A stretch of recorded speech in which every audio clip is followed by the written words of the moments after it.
这个月是国际失智症月，这台南基皮病院用非药物来治疗失智症，结合怀旧的元素举办走唱活动，提供时大社交的机会，促进因脑部思考。有学者是认为讲陪伴因动头壳会当预防失智症。阿公阿嬷穿甲真醒目，一个接一个咧行步，那行那甲大家挨杀住，大家花头喜面，头插春仔花，向阵咧办喜事。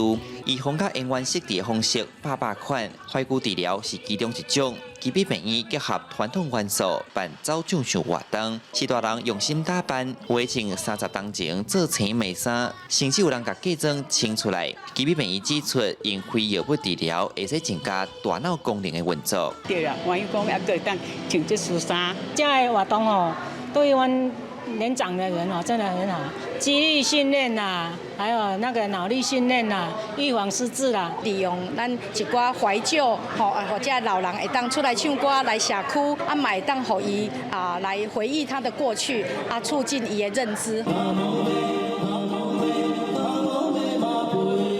少年帅经典歌曲，互人不止笑脸。三美曲走唱团带时代唱歌活动建骨，嘛教因预防失智的撇步。根据统计，台湾失智症人口超过30万人，到单搁咧增加。65岁以上，平均13个就有一个失智症。有学者认为，陪伴因动脑做伎俩有效来预防。另外，活动嘛展示因平常时课程画红啊，详细看搁用台文来注解。迄就是拢写台语的啦，有的拢。